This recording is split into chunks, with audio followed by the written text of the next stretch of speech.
8:4 भाड़ में भुनी हवेली।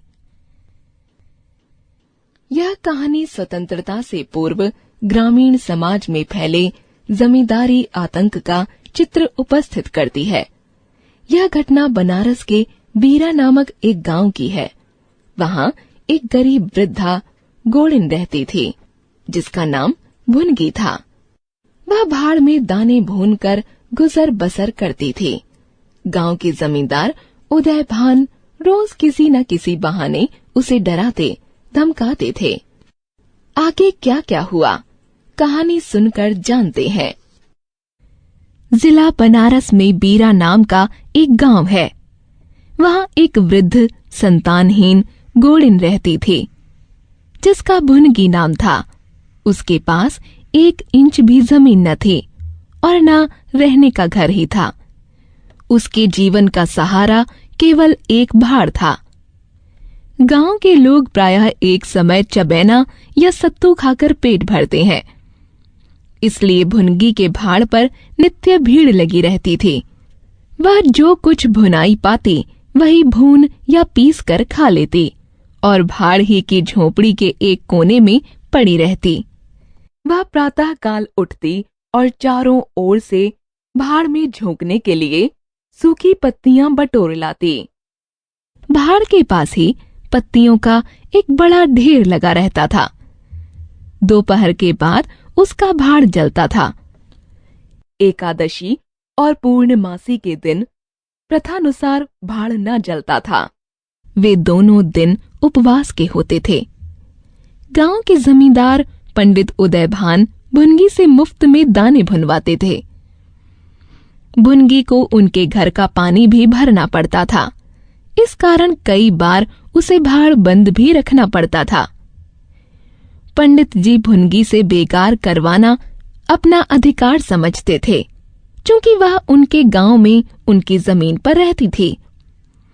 चैत का महीना था और संक्रांति का पर्व। आज के दिन अन्न का सत्तू खाया और दान दिया जाता है। घरों में आग नहीं जलती। भुनगी का भाड़ आज बड़ी जोरों पर था। सांस लेने का भी अवकाश न था। ग्राहकों की जल्दबाजी पर भुनगी झुंझला पड़ती थी। तभी जमींदार के 2 चपरासी 2 बड़े बड़े टोकरे लेकर आ गए। भुनगी यह देखकर सहम उठी। सूर्यास्त के पहले इतना अनाज भुनना असंभव था। चपरासी ताकीद कर गए कि तीसरे पहर तक सारा दाना भुन जाना चाहिए। भुनगी अनाज भूनने लगी, लेकिन मन भर अनाज भूनना आसान नहीं था। उस पर बीच बीच में भुनाई बंद करके भाड़ भी झोंकना पड़ता था। अतएव तीसरा पहर हो गया और आधा काम भी न हुआ। उसे भय हुआ कि जमींदार के आदमी आते होंगे। उसने और वेग से हाथ चलाना शुरू किया। रास्ते की ओर ताकती और बालू नांद में छोड़ दी जाती थी। यहाँ तक कि बालू ठंडी हो गई। उसकी समझ में न आता था क्या करे। न भूनते बनता था, न छोड़ते बनता था। सोचने लगी, कैसी विपत्ति है। पंडित जी न तो मुझे रोटी खिलाते हैं, न मेरे आंसू पोंछते हैं। अपना रक्त जलाती हूँ तब कहीं दाना मिलता है, लेकिन जब देखो खोपड़ी पर सवार रहते हैं। इसलिए ना कि उनकी 4 अंगुल धरती मेरे पास है। क्या इतनी सी जमीन का इतना मोल है?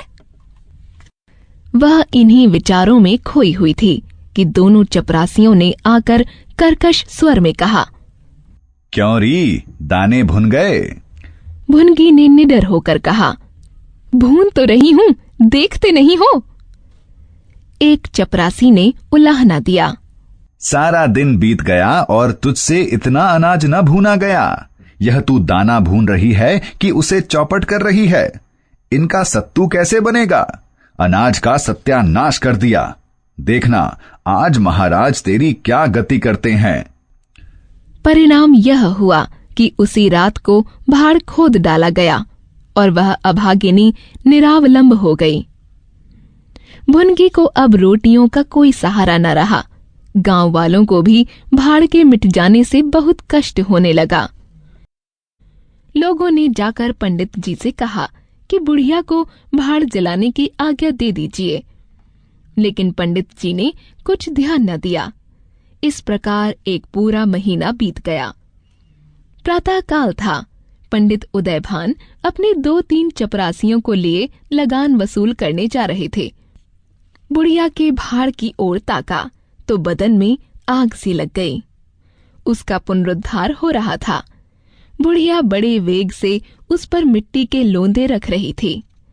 सहसा उदयभान ने गरज कर कहा, किसके हुक्म से फिर से भाड़ बना रही है? भुनगी ने हक बका कर देखा तो सामने जमींदार खड़े दिखाई दिए। उदयभान ने फिर पूछा, किसके हुक्म से बना रही है?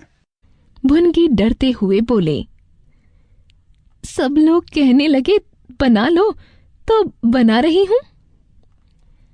उदयभान आग बबूला होते हुए बोले, मैं अभी इसे फिर खुदवा डालूंगा। कहने के साथ ही उन्होंने भाड़ में एक ठोकर मारी। गीली मिट्टी सब कुछ लिए दिए बैठ गई। दूसरी ठोकर नांद पर चलाई, लेकिन बुढ़िया सामने आ गई और ठोकर उसकी कमर पर आ पड़ी। उदयभान ने पूछा, अब तो यहाँ फिर भाड़ न बनाएगी? भुनगी ने सफाई दी, भाड़ न बनाऊंगी तो खाऊंगी क्या? उदयभान ने हाथ झाड़ते हुए कहा, तेरे पेट का हमने ठेका नहीं लिया है। भुनगी ने याद दिलाया, सेवा तो तुम्हारी करती हूं, खाने कहाँ जाऊं? उदयभान पलट कर बोले, गांव में रहोगी तो सेवा तो करनी पड़ेगी। भुनगी ने खुलासा किया, सेवा तो तभी करूंगी जब भाड़ बनाऊंगी, गांव में रहने के नाते सेवा नहीं कर सकती। उदयभान ने तेवर बदले। तो छोड़कर निकल जा। भुनगी ने पूछा, क्यों छोड़कर निकल जाऊं? मैं इसी झोपड़े में बूढ़ी हुई, मेरे सास ससुर और उनके बाप दादे इसी झोपड़े में रहे। अब इसे यमराज को छोड़कर और कोई मुझसे नहीं ले सकता। उदयभान भड़के। अच्छा, तो अब कानून भी बघारने लगी। हाथ पैर पड़ती तो चाहे मैं रहने देता, लेकिन अब तुझे निकाल कर ही दम लूंगा। उदयभान ने साथ चल रहे चपरासियों को आदेश दिया, अभी जाकर इसके पत्तियों के ढेर में आग लगा दो, देखें कैसे भाड़ बनता है। एक क्षण में हाहाकार मच गया। आग की लपटें आकाश से बातें करने लगीं। किसी उन्मत्त की भांति इधर उधर दौड़ने लगीं। सारे गांव के लोग आग के चारों ओर जमा हो गए। भुनगी अपने भाड़ के पास उदासीन भाव से खड़ी यह लंका दहन देखती रही। उसी समय पवन भी वेग से चलने लगे। ऊर्ध्वगामी लपटें पूर्व दिशा की ओर दौड़ने लगीं। भाड़ के समीप ही किसानों की कई झोपड़ियां थीं। वे सब आग का ग्रास बन गईं। लपटें कुछ और आगे बढ़ीं। सामने पंडित उदयभान की हवेली थी, उस पर झपटीं। अब गांव में हलचल मची। आग बुझाने की तैयारियां होने लगीं, लेकिन पानी के छींटों ने आग पर तेल का काम किया।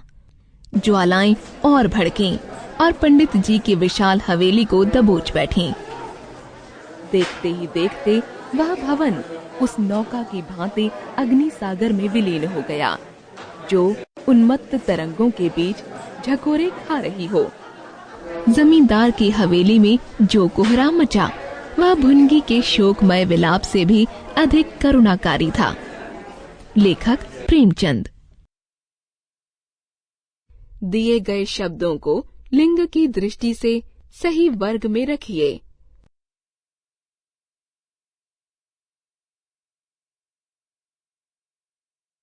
दिए गए वाक्यों में कारकों पर गोला लगाइए।